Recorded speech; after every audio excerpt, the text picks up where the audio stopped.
Ladies and gentlemen, welcome back to my Interactive Space Engineers series where you tell me what to build and I build it.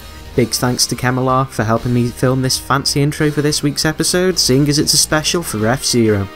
Now I'm doing this because my friends over at the BullyBoys clan ran an F-Zero event the other day for their members, and each of us built our own ship, or either retrofitted one from the original map. And that's the thing, I'm only showing off one ship I built today, the rest are either built or retrofitted by other members of the clan. If you're interested in the race, check the description down below for links to their videos, which should be appearing on YouTube very soon. But anyway, I first want to talk about the map, which was made by a guy called Leo. Now what he's done is he's taken the Blender modelling software, he's designed a course, imported it into Space Engineers, and then fitted these gravity towers to give a field that allows ships to levitate when using artificial mass blocks. And that allows us to stage these F-Zero style events. So if you want to play on this map, be sure to check the description as well, because that will be down there too. But anyway, on with the main show and the ships. The first ship I'm showing off today is the retrofitted sort of Podracer variant. This one was retrofitted from the ships that came with the map by default that were made by the creator Leo. They were updated to have the new fighter cockpit and also had weapons removed. So one of the rules for the contest was no weapons. Other rules included only 2 large thrusters as a maximum, and only light armour blocks, so ships don't become indestructible. This one is the lightest of all ships that we're showing off today. It's only 15,000 kilos, but it's very nippy. Even though it doesn't have any large engines, it more than makes up for this by the numerous small thrusters that give it its propulsion. Obviously today I'm a pretty poor driver. The ship has 2 gyroscopes to enable movement left and right. You have to be careful not to move up and down as you risk bouncing off into space. It also has 6 artificial mass blocks that give it its levitating properties. It's very quick, very easy to manoeuvre, and if you haven't built your own ship, seeing as this is the standard, it's a very good bet to go with if you're going to be starting new. Ship number 2 is Panda's multicoloured Power Ranger. This thing is stripped down to the bone. It's designed for very fast movement around the track, equipped with a large reactor, 2 large thrusters and multiple small thrusters for omnidirectional movement. It is a bit heavier than the standard ship, but that's because it does have a bigger reactor that can put out more power as well as the large thrusters. It's very good for getting around. However, there is one issue with this ship, and it's this continuous bobbing that seems to occur. Now, in earlier iterations of this ship, this was much worse and we called it the Kangaroo, but now it's more of a grasshopper, so as you can see we've improved it, but I think there's still a way to go. We can improve it, but seeing as this is Panda's first thing she's built in Space Engineers with a bit of help, I think it's turned out pretty excellently.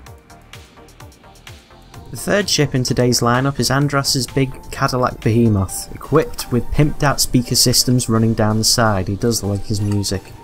This ship is the heaviest one shown off today at 25,435 kilograms.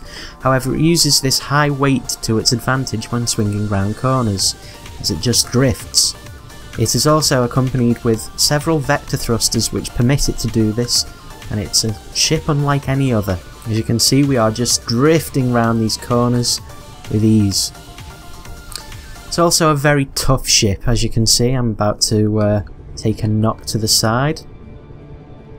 And it's still functional despite taking damage, unlike other ships which would be pretty much knocked out instantly if they were to collide with a wall.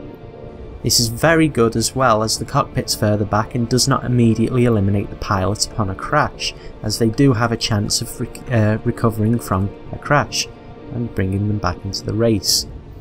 This is an excellent ship, however problems with it include the inadequate power plant to supply all these thrusters. As you can see, it's got 66, so Andros has gone a bit overkill here, but we do not have the power to supply them all with enough energy to function properly. I'm sure in a future version of this ship these issues will be corrected, and it will be able to take on pretty much anything.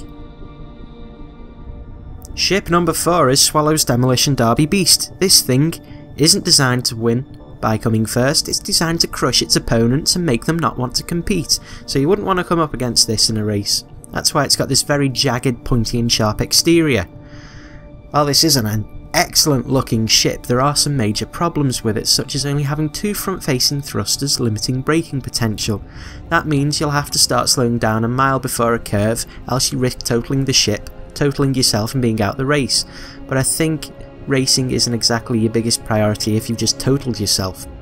Another issue is the major components are all on the main body, so if you are going to try a ramming technique you may risk damaging something vital like a nuclear reactor, or its singular gyroscope, which leads me on to its third issue, is its turning abilities. Like I said, only one gyroscope, it is limited. However, if you can tame this beast, and this thing is a beast, you will get a lot out of it. It does go pretty fast, it looks excellent, and when you can get it to turn, it turns quite nicely. It's very much like a flying saucer. The last ship I'm showing off today is my Shadow Racer. The idea behind this one was to make something that looked like Shadow the Hedgehog. The original idea was it's a soapbox racer, it's a bit wacky and it goes fast, so Shadow does qualify as wacky and fast. The idea for this ship is to be able to stick the nose right into the apex of a corner and just use the vector thrusters to help swing around and get round to the next bend. However, because of this technique, this one does not babysit newcomers at all. If you overcook it, the crumple zone is the cockpit, and it's game over for you. If you can manage to get this thing round a corner though, you'll realise it is quite a mean machine and it can set quite a blistering lap time. This is the second heaviest machine I'm showing off today at 21,800 kilograms, and much like Andros I can use this weight in corners to swing it round. However, it does take a lot of skill owing to its characteristics and the placement of the cockpit. Let me know in the comments section below what you thought of this special episode, and be sure to leave any suggestions for future ships or improvements I could make to these ones. If you enjoyed the episode, be sure to leave a like, favourite, comment and subscribe, and I will see you next time. Take it easy, have a good day, bye bye.